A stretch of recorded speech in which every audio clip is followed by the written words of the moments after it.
तो बच्चों आज देखिए हम जो है हमारी क्लास का जो इतिहास इस विषय का अध्ययन करेंगे। तो इतिहास विषय में कल जो है आपको मैडम ने जो है नौवां पाठ बदलता जीवन भाग 1 के बारे में जो है आधा पाठ पढ़ा दिया है। जो बचा हुआ भाग है वो आज हम पूरी तरह कंप्लीट करेंगे।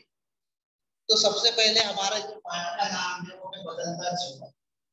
बदलता जीवन हमको पता है कि बदलता जीवन यानी हम देखते हैं कि बदल परिवर्तन जिसको हम कहते हैं, परिवर्तन ये निसर्ग का नियम है। जैसे कि विभिन्न प्रकार का परिवर्तन हम देखते हैं कि निसर्ग में होता है, उसी तरह मानव जीवन में भी बहुत सारा परिवर्तन होता ही है। और हम अगर हमारे देश के बारे में जानकारी प्राप्त करेंगे तो हम देखते हैं कि हमारा देश जब से आजाद हुआ है तब से लेके अब तक यानी 1947 से लेके 2021 तक हमारे देश में विभिन्न प्रकार के परिवर्तन हुए, विभिन्न प्रकार के बदलाव हुए। तो वो बदलाव कैसे थे, वो बदलाव किन क्षेत्रों में किए गए और उस बदलाव करने की क्या आवश्यकता हुई और बदलाव होने के बाद हमारा देश आज किस दिशा में जा रहा है, इसकी जानकारी जो है आज हम इस पाठ में प्राप्त करेंगे। तो हमारा जो पाठ है यह बदलता जीवन। इस बदलते जीवन का भाग 1 जो है आज हम आज की क्लास में यह देखेंगे कि बदलता जीवन में हमको किस किस का जो है अध्ययन करना है।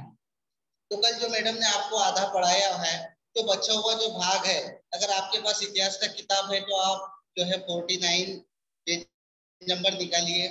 उसमें हमारा सबसे पहला पॉइंट है शहरीकरण।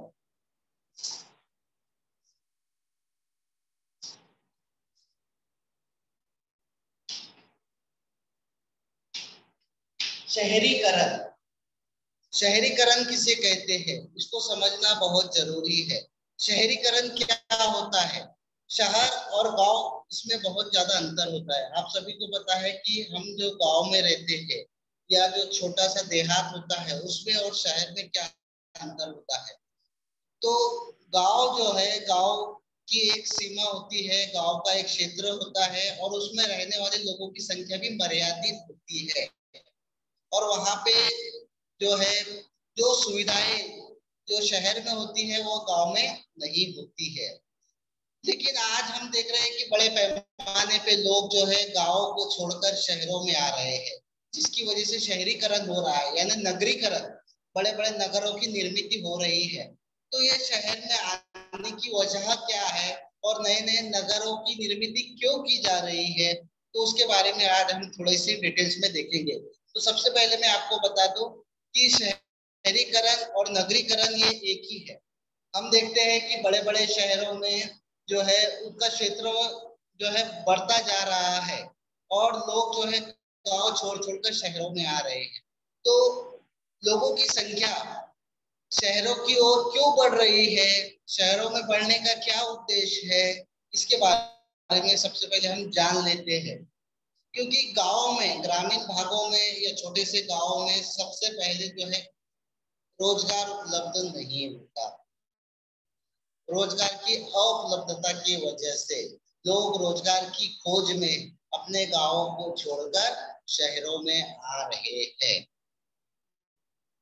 और जो सुविधाएं शहरों में दी जाती है वो गांव में नहीं होती है, इसीलिए लोगों का जो कल है ये गांव शहरों में और ज्यादा से ज्यादा बढ़ रहा है। तो हमको ये समझना पड़ेगा कि गांव और शहर में क्या अंतर है। हम देखते हैं कि आजादी से पहले और आजादी के समय भी हमारे भारत की बहुत 70 से 80% आबादी जो है गांव में ही रहती थी। तो गांव में रहने वाले लोग और शहरों में रहने वाले लोग इनके जीवन मान में बहुत ज्यादा अंतर था। उनका रहने मान, उनकी बोलने की भाषा, उनका रहने का तरीका, उनके एक दूसरे के साथ बर्ताव करने का तरीका, ये सारी उसमें भिन्नता थी। क्योंकि हम देखते हैं कि गांव में जो है आरोग्य की सेवा नहीं होती है, ज्यादातर दुकान में होती भी है तो वो टेम्पररी होती है। लेकिन हम देखते हैं कि शहरों में बड़े बड़े हॉस्पिटल होते हैं, बड़े बड़े रुग्णालय होते हैं, जिसकी वजह से हम जो है अच्छी से अच्छी जितनी भी बड़ी बीमारी हो उसका इलाज आसानी से करवा सकते हैं। उसके बाद जो गांव से शहरों में आने वाले रीजन और ये है कि गांव में जो है प्राथमिक शिक्षा या माध्यमिक शिक्षा ही होती है। उच्च माध्यमिक शिक्षा के लिए लोगों को गांव छोड़कर शहर में आना पड़ता है। साथ ही साथ बहुत सारे ऐसे लोग होते हैं जो जिनके अंदर बहुत टैलेंट होता है, जो बहुत ज्यादा बुद्धिमान होते हैं, जो कुछ करने की उनकी इच्छा होती है, लेकिन वो सभी फैसिलिटी जो है उनको शहरों गांव में नहीं मिलती है, इसलिए उनको गांव छोड़कर शहर में आना पड़ता है। तो शहरीकरण मतलब गांव के शहरों में ज्यादातर हम देखते हैं कि भारत एक ऐसा देश है कि इस देश की जो लोक संख्या है, जनसंख्या जो है, ये बहुत ज्यादा तीव्र गति से बढ़ रही है और पूरे विश्व में भारत जनसंख्या की दृष्टि से विश्व में दूसरे क्रमांक का देश है। और सबसे ज्यादा जनसंख्या कहाँ पर है? तो सबसे ज्यादा जनसंख्या ये है हमारे विश्व में सबसे ज्यादा जनसंख्या ये चीन में है और दूसरी हमारे भारत देश में। तो बढ़ती जनसंख्या की वजह से भी जो है लोग गांवों को छोड़कर शहरों में आ रहे हैं। तो उसे कहते हैं शहरीकरण, यानी शहर में जो है लोगों की आबादी बढ़ रही है, क्योंकि शहर में उद्योग होता है, रोजगार होता है, उच्च शिक्षा होती है, आरोग्य की अच्छी अच्छी सुविधाएं होती है, जिसकी वजह से लोग गाँव को छोड़कर शहरों में आते हैं। और हम देखते हैं कि आजादी के बाद यानी 1947 के बाद हमारे देश में बहुत ज्यादा परिवर्तन हुए। जैसे कि सबसे बड़ा परिवर्तन ये हुआ कि मृत्यु दर घटा। मृत्यु दर घटना मतलब हम देखते हैं कि पहले आजादी से पहले आजादी के समय में भी हमारे देश का मृत्यु दर बहुत ज्यादा था। ये मृत्यु दर क्यों ज्यादा था? क्योंकि जब बच्चे जन्म लेते हैं, पैदा होते हैं, तो उस समय जो है बच्चों को जो टीकाकरण होना चाहिए, जो उनको आरोग्य की सुविधा मिलनी चाहिए, वो सुविधा भारत देश में नहीं थी, क्योंकि भारत का उस समय किसी प्रकार का विकास डेवलप नहीं हुआ था। इसी वजह से हमारे देश का मृत्यु दर जो है अन्य देशों की तुलना में बहुत अधिक था। लेकिन जैसे ही भारत देश आजाद हुआ और भारत में जो है 1950 में जो चुनाव करवाए गए, उसके बाद जो है पंचवार्षिक योजना जो 1951 से शुरू की गई, तो उस पंचवार्षिक योजनाओं के अनुसार देश को कैसे आगे बढ़ाना है, देश का किन क्षेत्रों में विकास करना है, क्योंकि हम देखते हैं कि जो क्षेत्र बहुत पिछड़ा था, तो उस क्षेत्रों को आगे बढ़ाने के लिए हमारे देश ने जो है सबसे पहले उसको प्राथमिकता दी। तो पहली प्राथमिकता हमारे देश की यही थी कि अन्न, वस्त्र और निवारा, जिसको हम कहते हैं, जैसे कि खाने के लिए भोजन, पहनने के लिए कपड़ा और रहने के लिए मकान, ये तीन सुविधाएं सबसे पहले मिलनी चाहिए। उसके बाद शिक्षण और आरोग्य, क्योंकि शिक्षा जो है हमें जो है ये गरीबी से निकालकर जो है अमीरी या मध्यम वर्ग तक पहुंचा सकती है। शिक्षा ही हमको जो है अंधश्रद्धा, रूढ़ी, परंपरा से जो है निजात दे सकती है, उससे हमको छुटकारा मिल सकता है। इसीलिए हमारे देश ने शिक्षण और आरोग्य को इन प्राथमिक मूलभूत गरज में से एक माना है, क्योंकि अगर हम शिक्षा नहीं लोगे, निरक्षर रहोगे, अनपढ़ रहेंगे, तो हमारा देश डेवलप कर नहीं पाएगा। इसीलिए ये उद्देश्य सामने रखते हुए शिक्षा क्षेत्रों में विभिन्न प्रकार के जो है विकास किए गए, विभिन्न प्रकार से डेवलप किया गया। तो शिक्षा क्षेत्रों को बढ़ावा देना और उसके बाद आरोग्य, तो जैसे जैसे आरोग्य की सेवाएं हमारे देश में बढ़ती गई, वैसे वैसे हमारे देश का मृत्यु दर का प्रमाण कम होता गया। और आज हम देखते हैं कि विश्व के जो महत्वपूर्ण देश है, जिस देशों में मृत्यु का प्रमाण कम है, उस देशों में आज हमारे देश की गिनती हो रही है। जैसे कि आज देख रहे हैं कि हम कोरोना जैसी महामारी पूरे विश्व में फैली हुई है। अमेरिका, जापान, चाइना जैसे देशों में बहुत ज्यादा मृत्यु हुए, लोग मरे हैं, लेकिन हमारा देश एक ऐसा देश है जहाँ पे इतनी ज्यादा लोक संख्या, जनसंख्या होने के बाद भी आज हमारे देश का मृत्यु दर जो है या मरने वालों की संख्या दूसरे देशों की तुलना में जनसंख्या की दृष्टि से ये कम है, क्योंकि हमारे देश का जो है आरोग्य जो है बहुत स्ट्रांग हो चुका है और इसीलिए जो है हमारे देश का मृत्यु दर कम हुआ है। तो शहरीकरण मतलब शहरों में रहने वाले लोग, और शहरों में लोग क्यों आते हैं? क्योंकि लोगों को वहाँ पे रोजगार उपलब्ध होता है, वहाँ पे उनको उच्च शिक्षा प्राप्त होती है, वहाँ पे उनको विभिन्न प्रकार की फैसिलिटी भी मिलती है। उसके बाद का जो हमारा पॉइंट है वो है ग्रामीण भाग। ये देखिए हमने शहरी भाग, दूसरा है ग्रामीण भाग।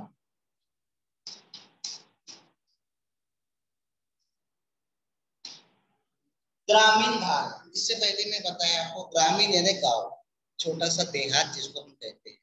तो ये गांव देहात, और हम देखते हैं कि हमारा देश जो है गांव का देश करके हमारे देश की एक पहचान है, क्योंकि भारत की 74% जनता लोग जो है गांव में रहते हैं। इसीलिए ऐसा नहीं होना चाहिए कि सिर्फ शहरों में रहने वाले लोगों का ही विकास हो रहा है, ग्रामीण भाग का विकास नहीं हो रहा है।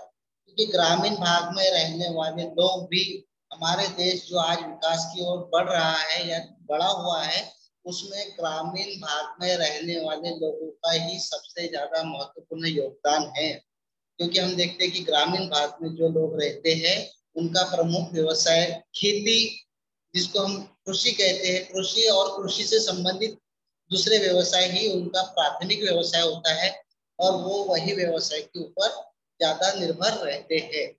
इसलिए हमारे देश को कृषि प्रधान देश कहा जाता है। भारत कैसा देश है? भारत एक कृषि प्रधान देश है। कभी कभी आपको जो है एक मार्क के लिए रिक्त स्थान पूछी जाती है कि भारत एक रिक्त स्थान देश है, तो आपको ऑप्शन होते हैं, तो आपको लिखना है कि कृषि प्रधान देश है। कृषि प्रधान क्यों देश है? क्योंकि हमारे देश की 75% जो लोग हैं ये कृषि या कृषि से संबंधित व्यवसाय करते हैं, इसीलिए हमारा देश कृषि है, कृषि प्रधान है।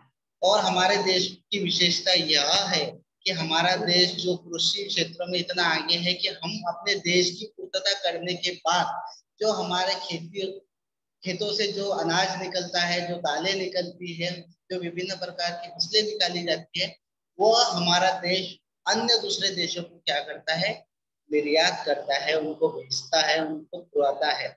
तो हमारे देश की विशेषता यह है कि हमारा देश कृषि प्रधान देश है। कृषि प्रधान देशों में कृषि का महत्व जो है ये ग्रामीण भाग में रहने वाले लोगों की वजह से ही विकसित है, क्योंकि ग्रामीण भाग में ज्यादातर लोग कृषि से ही संबंधित है।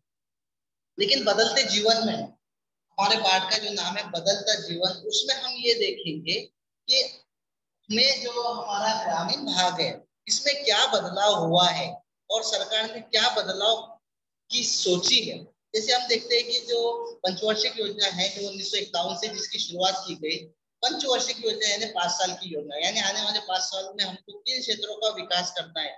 तो उन पंचवार्षिक योजनाओं में ग्रामीण भाग को विशेष महत्व दिया जाता था, क्योंकि ग्रामीण भागों में हम देखते थे कि कच्चे सड़कें थी, यानी एक गांव से दूसरे गांव जाने के लिए जो यातायात के साधन होते थे वो कम थे, क्योंकि सड़कें ना होने की वजह से वहां पे यातायात नहीं हो पाती थी, परिवहन के दूसरे माध्यम नहीं थे।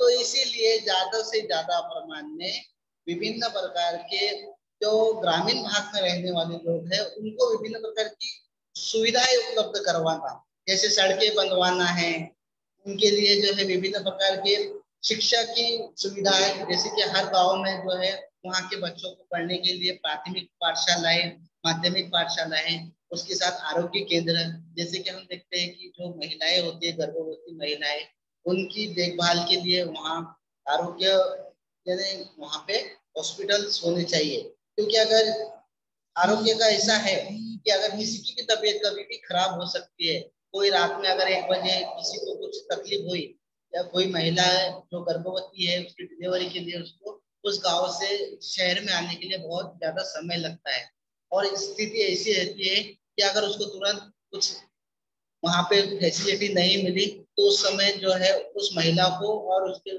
पेट में जो बच्चा है उसको भी धोखा निर्माण हो सकता है। तो यह इस परिस्थितियों को ध्यान में रखते हुए ग्रामीण भाग में जो है आरोग्य की विभिन्न प्रकार की सुविधाएं, पानी की सुविधाएं, बिजली की सुविधाएं, सड़कें बंधवाना, वहां पे पाठशालाओं की निर्मित करना, ये बहुत ही महत्वपूर्ण है। और इसीलिए हमारे देश ने 1951 के बाद जो पंचवार्षिक योजना है उसमें ग्राम पंचायत के लिए, पंचायत समिति, जिला परिषद के लिए विभिन्न प्रकार की योजनाएं बनाई है, ताकि ग्रामीण भागों में रहने वाले लोग भी ये ना समझे कि हमको शहरों में जाना है। अगर ग्रामीण भाग में सभी सुविधाएं उपलब्ध कर दी जाए तो ग्रामीण भाग का ऐसा कोई व्यक्ति नहीं है कि जो शहर आना चाहेगा, क्योंकि हम देख रहे हैं कि जो शहर आता है उनकी एक अपनी मजबूरी होती है और उस मजबूरी के तहत वह शहर आता है।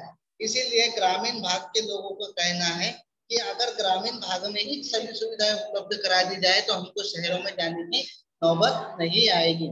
इसीलिए वहां पे विभिन्न प्रकार के कारखानों की निर्मित करना ताकि वहां के लोगों को रोजगार मिले, विभिन्न प्रकार की वहां सड़कें बनवाना, इलेक्ट्रिसिटी करवाना, विद्युत निर्मित, जैसे कि हम देखते हैं कि जो खेती करने के लिए जो खेती को जो हम कुएं का पानी देते हैं तो उसके लिए जो पंप चलाए जाते हैं, तो उस पंप के लिए बिजली की आवश्यकता होती है, तो उस बिजली की निर्मित करना और छोटे छोटे गाँव में देहातों तक बिजली पहुंचाना, ये जो है सरकार का लक्ष्य होता है। तो इसी के लिए सरकार जो है ग्रामीण क्षेत्रों की ओर विशेष ध्यान देती है ताकि शहरों में किसी प्रकार का बोझा ना पड़े, क्योंकि अगर ग्रामीण भागों का ही विकास हो जाए तो ग्रामीण भाग के लोग जो है शहरों में नहीं आएंगे, जिसकी वजह से ग्रामीण और शहर का जो असंतुलित भाग हो रहा था ये एकदम संतुलित रहेगा। क्योंकि हम देख रहे हैं कि बहुत सारे गांव ऐसे हैं जहाँ पे विकास नहीं हुआ है, डेवलप नहीं हुआ है, इसीलिए गांव के जो पुरुष लोग हैं, ज्यादातर पुरुष जो है, जो उस परिवार को मुख्य होते हैं, जो परिवार को चलाते हैं, तो उनके घर में जो 5-6 सदस्य है, उन सदस्यों का उदर निर्वाह करने के लिए, उनका पालन पोषण करने के लिए जो पैसों की आवश्यकता होती है, तो पैसे कमाने के लिए गांव में उनको रोजगार नहीं मिलता है, तो रोजगार के लिए वो अपने परिवार को वहीं पे छोड़ के शहरों की ओर भागते हैं, दौड़ते हैं। तो इसीलिए ग्रामीण भाग में ही अगर किसी प्रकार के कारखाने की निर्मित की जाए, वहां पे औद्योगिकरण हो जाए, तो लोगों को वहीं पे रोजगार मिलेगा। वहां के लोग जो है शहरों की ओर नहीं आएंगे, जिसकी वजह से शहरों में जो ज्यादा प्रेशर हो रहा है, ज्यादा लोग आने की वजह से वहां पे जो हम देखते हैं कि ज्यादातर लोग शहरों में आ रहे हैं, इसीलिए शहरों भी क्या हो जा रहे हैं, शहरों का जो है परिवर्तन हो जा रहा है। क्योंकि हम देखते हैं कि पर्यावरण बदल रहा है, विभिन्न प्रकार के प्रदूषण हो रहे हैं और जो वस्ती है वो एकदम गाढ़ हो रही है, यानी लोग जो है उड़ के रह रहे हैं, एक साथ रह रहे हैं, क्योंकि क्षेत्रफल उतना ही है। गांव बोले तो जितना क्षेत्रफल गांव का है, लेकिन अगर लोग बढ़ेंगे तो लोगों को रहने में क्या होगी, दिक्कतें होगी। इसीलिए ये उद्देश्य सामने रखते हुए ग्रामीण भागों का विकास होना चाहिए, ये उद्देश्य सामने रखा गया है। तो शहरी भाग के बाद ग्रामीण भाग का हमने देखा। उसके बाद स्वतंत्रोत्तर कालखंड यानी स्वतंत्र के बाद जो है हमारे ग्रामीण भाग को बढ़ावा देने के लिए या ग्रामीण भाग क्षेत्र का विकास करने के लिए विभिन्न प्रकार के प्रयत्न किए गए, विभिन्न प्रकार की योजनाएं शुरू की गई, ताकि उस योजनाओं का लाभ लेकर ग्रामीण भाग में रहने वाले लोग वहीं पे अपना व्यवसाय कर सके, वहीं पे अपनी खेती कर सके, वहीं पे अपने कृषि को और डेवलप कर सके, ताकि उनको जो है रोजगार के लिए अपने गांव को छोड़ने की नौबत ना पड़े। यह उद्देश्य सामने रखते हुए जो है विभिन्न प्रकार की पंचायतों में, जो ग्राम पंचायत पंचायत समिति होती है, वहां पे सरकार जो है ज्यादा से ज्यादा योजनाएं वहां पे देती है, ताकि वहां के लोगों को उस योजनाओं का लाभ लेकर वो वहीं पे स्थानिक रहे, उन्हें शहरों में आने की किसी प्रकार की दिक्कत ना हो। इसीलिए आज हम देखते हैं कि भारत के बहुत सारे राज्य ऐसे है, बहुत सारे राज्यों के गांव ऐसे हैं जहाँ पे अच्छी अच्छी सुविधाएं आज वहां पे पहुंच चुकी है। हमारा महाराष्ट्र भी उसी में से एक है, कि हमारे महाराष्ट्र में जो है गांवों को विकसित करने के लिए हमारे देश जब से आजाद हुआ है तब से हमारे राज्य में विभिन्न प्रकार की योजनाएं की जा रही है, जिसकी वजह से आज हम देखते हैं कि गांवों का भी शहरों के जैसे ही विकास होता हुआ नजर आ रहा है। गाँव में भी प्राथमिक माध्यमिक उच्च माध्यमिक विद्यालय है, साथ ही साथ वहाँ पे आरोग्य केंद्र भी है, विभिन्न प्रकार के कृषि कार्यालय भी है, तो विभिन्न प्रकार की सुविधाएं भी जो है गाँव में दी जा रही है। इसीलिए लोगों का शहर आने वाला कल जो है वो दिन में दिन थोड़ा कम हो रहा है, क्योंकि लोगों को लग रहा है कि अभी हमको जो सुविधाएं शहर में मिलती थी वो अगर गाँव में ही मिल रही है तो हम गाँव में ही क्यों ना रहे। उसके बाद बदलते जीवन में हमने देखा कि हमारा बदल, जैसे कि हर कोई चाहता है कि हमारे अंदर चेंजेस हो, जैसे कि हम अपने परिवार में ही रहते हैं, तो अपने परिवार में अगर हमारे मम्मी पापा है, भाई बहन है, 5 सदस्य है, हमारा एक छोटा सा घर है, तो हम चाहते हैं कि हमारा एक में 2 घर होना चाहिए। हमारे घर में अगर साइकिल है तो हमको चाहिए, हमारी सोच होती है कि बाइक होनी चाहिए। बाइक है तो हमारी सोच होती है कि मोटरसाइकिल होनी चाहिए। यानी हम अपने आप को बदलना चाहते हैं। उसी तरह हमारा जीवन भी हमेशा बदलता रहता है। तो बदलते रहने के लिए जो विभिन्न प्रकार की योजनाएं सरकार द्वारा चलाई जाती है, तो उस योजनाओं के तहत, उस योजनाओं का यही उद्देश्य होता है कि हमारा समाज बदले, हमारा गांव बदले, हमारा शहर बदले, हमारा देश बदले। क्योंकि हम देखते हैं कि बदल ये परिवर्तन का नियम है, और इस नियम के अनुसार मनुष्य जो है बदलते ही रहता है। और ग्रामीण विकास के लिए सबसे ज्यादा जो है ग्रामीण विकास के लिए विशेष ध्यान दिए जाते हैं। जैसे कि हम देखते हैं कि 1961 में, यानी 1961 में हमारे भारत देश में 82, 1961 में भारत में जो ग्रामीण भागों में रहने वाले लोगों की जो संख्या है 80% थी, 82%। यानी 1961 में भारत में गांव में रहने वाले लोग जो थे वो 82% थे। यानी शहर में कितने रह रहे थे? 18%। यानी 1961 में अगर हम देखा जाए तो उस समय भारत में ग्रामीण भागों में 82% लोग गांव में रहते थे, और सिर्फ 18%, 18% लोग जो है वो शहरों में रहते थे। लेकिन उसके बाद हम देखें कि 1971 में यहाँ प्रमाण और कम हो गया। 1971 में ऐसे हुआ कि ये 82 की जगह 80% लोग जो है गांव में रहने लगे, और शहरों में 2% लोग आना बढ़ गए। मतलब 1961 से लेके 1971 में ये 10 सालों के अंदर ऐसा दिखा कि लोग जो है अपने गांव छोड़कर शहरों की ओर जा रहे हैं। इसीलिए ये ध्यान में रखते हुए ये विभिन्न प्रकार की योजनाएं शुरू की गई, जिसके तहत गांवों का भी, ग्रामीण भागों का भी विकास होना चाहिए, ताकि लोग जो है रोजगार के लिए इधर उधर शहरों में ना भटके। लोग अपने गांव में रहते हुए ही रोजगार प्राप्त करें, और अपने परिवार में ही रह के अच्छे से अपना जीवन व्यतीत करें। यह उद्देश्य। इसीलिए गांव में जो है, ग्रामीण भागों में विद्युत विद्युत निर्मित की जाने लगी, वहां पे विद्यालयों की निर्मित होने लगी, वहां पे आरोग्य केंद्रों की निर्मित होने लगी, विभिन्न प्रकार की सड़कें बनने लगी, जिसकी वजह से गांव और शहरों को जोड़ने का कार्य किया गया। और जब गांव शहरों से जोड़े गए तो लोगों को लगा कि हम क्यों ना अब हमारे गांव में ही रहे, क्योंकि अगर हमको शहर में किसी काम या किसी कारणवश जाने की आवश्यकता भी पड़े तो हमारे लिए बहुत सारे साधन उपलब्ध है। सड़कें बन गई है, विभिन्न प्रकार के परिवहन के माध्यम भी है। इसीलिए लोग जो है गांव में रहने के लिए उनको विभिन्न प्रकार की योजनाएं की गई। उसके बाद है सामाजिक आवश्यकता एवं सुविधाएं। तीसरा है सामाजिक आवश्यकता एवं सुविधाएं।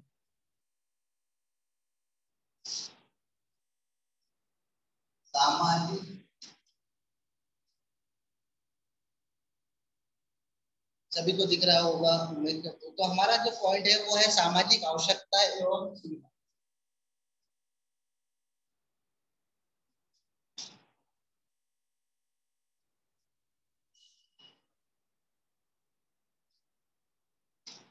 बदलते जीवन में ये पॉइंट्स बहुत ही महत्वपूर्ण है, क्योंकि हम देखते हैं कि सामाजिक आवश्यकता एवं सुविधाएं क्या है।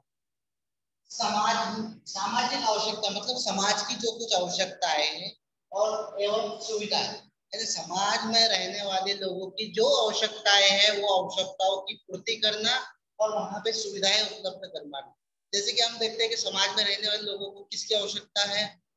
समाज की आवश्यकता है। उसके बाद जो विभिन्न प्रकार के उनको उनका डेवलप करने के लिए, उनका विकास करने के लिए वहाँ पे प्राथमिक शिक्षा, माध्यमिक शिक्षा, उच्च माध्यमिक शिक्षा, वहाँ पे विभिन्न प्रकार के रोजगार के लिए एक प्रोजेक्ट, जैसे कि हम देखते हैं कि कारखाने, फैक्ट्री, ये हम वहाँ पे होनी चाहिए। विभिन्न प्रकार की विद्युतीकरण होना चाहिए, जैसे कि इलेक्ट्रिसिटी वहाँ होनी चाहिए। क्योंकि हम देखते हैं कि जहाँ पे कृषि होता है, जहाँ पे किसान बहुत ज्यादा परिमाण में होते हैं, तो किसानों को जो है अपने खेती में सिंचन करने के लिए जो विभिन्न प्रकार की बिजली की आवश्यकता होती है, तो उस बिजली की आवश्यकता वहां करवाना बहुत ही अनिवार्य है। और विभिन्न प्रकार की सुविधाएं देना, जैसे कि हम देखते हैं कि कृषि क्षेत्र में हमारा देश जो है निरंतर आगे बढ़ रहा है।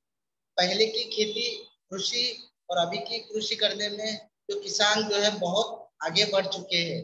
क्योंकि हम देखते हैं कि रासायनिक खाद, कीटनाशक इनका उपयोग करके कम से कम खेती में, कम से कम कृषि विभाग में ज्यादा से ज्यादा उत्पन्न लिया जा रहा है। ये किसकी वजह से हो रहा है? ये हो रहा है कि विभिन्न प्रकार का जो बदलाव हो रहा है हमारे देश में, विभिन्न प्रकार की सरकारें द्वारा, विभिन्न प्रकार की सरकार की जो योजनाएं हैं उसके द्वारा हमारे देश में जो है परिवर्तन हो रहा है। इसीलिए सामाजिक आवश्यकता, समाज की जो आवश्यकता है वो ध्यान में रखते हुए उनकी सुविधाओं को पूरी करना ये किसकी जिम्मेवारी है? सरकार की जिम्मेवारी है। इसीलिए सरकार जब कोई भी हो, वहां सरकार गठित होने के बाद जो है विभिन्न प्रकार के उस क्षेत्रों का विकास करने के लिए वो योजनाएं वहां पे लाती है, ताकि उस क्षेत्र का, उस गांव का, उस शहर का, उस प्रांत का, उस राज्य का जो है विकास हो, डेवलप हो। ये उद्देश्य सामने रखा जाता है। इसके लिए हम देखते हैं कि हमारे देश में 1951 से ही जो है पंचवार्षिक योजना की शुरुआत की गई, और पंचवार्षिक योजनाओं में भी यही होता था कि हमको क्या करना है, कौन सा क्षेत्र पिछड़ गया है, कौन से क्षेत्रों को आगे बढ़ाना है, किस क्षेत्रों के ऊपर ज्यादा खर्चा करने की आवश्यकता है, जिसकी वजह से हमारे देश की जो आज स्थिति है वो सुधरे। हर देश चाहता है कि हमारे देश की आर्थिक स्थिति सुधरे, हमारा देश जो है विकास के मार्ग पे चले। तो ये करने के लिए जो बेसिक सुविधाएं हैं वो सुविधाएं देना बहुत ही महत्वपूर्ण होता है। तो ग्रामीण विकास बहुत जरूरी है। उसके बाद सामाजिक आवश्यकता एवं सुविधा, यानी समाज में जो कुछ लोगों, समाज में जिसकी आवश्यकता होती है वो आवश्यकताओं की पूर्ति करना और वहां पे सुविधाएं निर्माण करना, ये बहुत ही महत्वपूर्ण है। उसके बाद हमने देखा ग्रामीण विद्युतीकरण। ग्रामीण विद्युतीकरण क्या है कि ग्रामीण भागों में जो है बिजली की निर्मित करना, वहां तक बिजली पहुंचाना। ग्रामीण विद्युतीकरण का अर्थ होता है कि ग्रामीण भागों में जो है बिजली पहुंचाना। ग्रामीण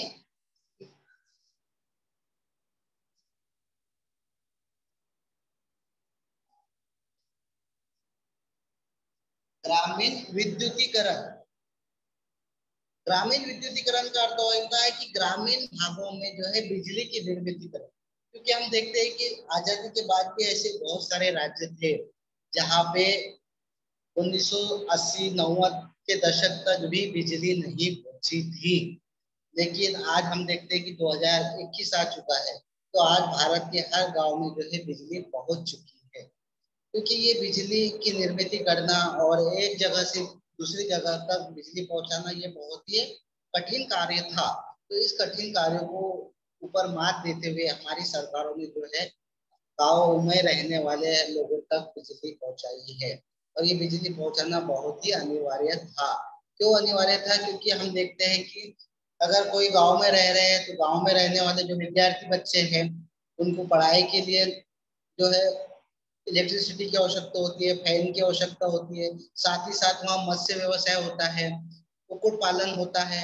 तो वहाँ पे जैसे कि सब्जियां हैं, अंडे हैं, उनको सुरक्षित रखने के लिए जो है बिजली की आवश्यकता होती है। जैसे कि हम देखते हैं कि हमारे घरों में जो आज मिक्सर है, मिक्सर मशीन है, टीवी है, फैन है, इनको चलाने के लिए विद्युत बिजली की आवश्यकता है। बिजली के बगैर ये साधन नहीं चल सकते।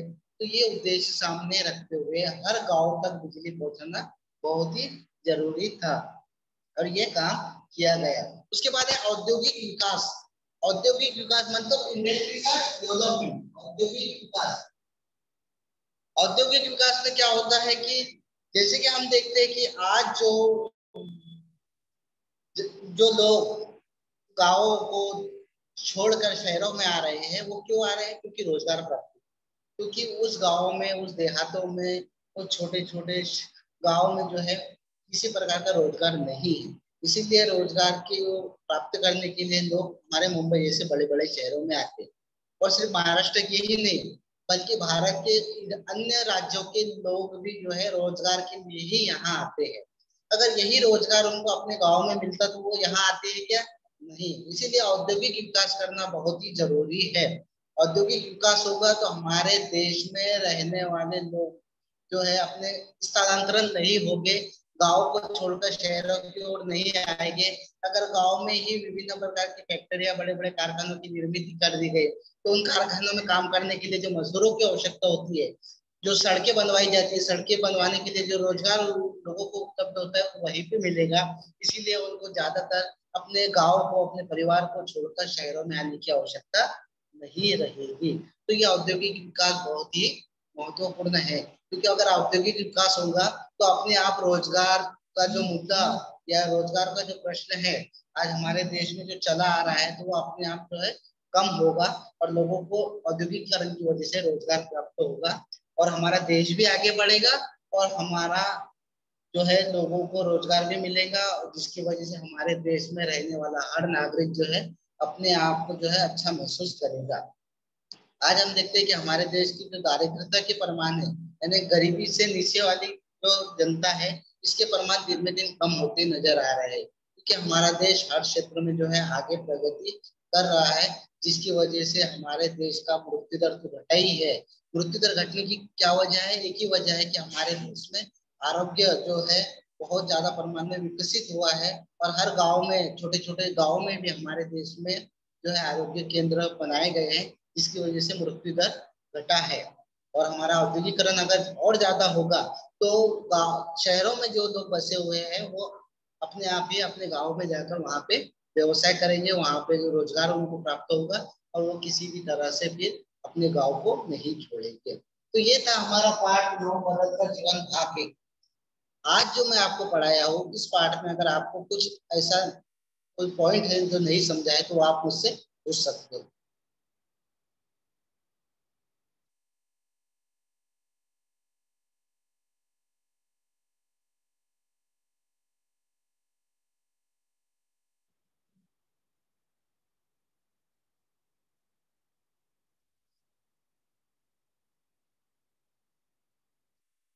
तो ऐसे समझते हैं कि आज जो पढ़ाया गया है वो आपको अच्छी तरह समझ में आ गया है। Okay. Good morning sir. Good morning बेटा, गुड सर मॉर्निंग। भारत में गांव के कृषि कितने परसेंट लोग हैं? भारत में देखिए जैसे देश आजाद हुआ है भारत में, मैंने आपको सबसे पहले बताया कि 1961 में जो है गांव में जो रहने वाले लोग थे वो 82% थे। लेकिन जब 1971 में हमने देखा तो वो थोड़ा घटकर जो है 80% ही रह गए। तो आज की परिस्थिति ऐसी है कि आज जो है 72% जो है लोग गाँव में रहते हैं, 72% लोग जो है आज गाँव में रहते हैं।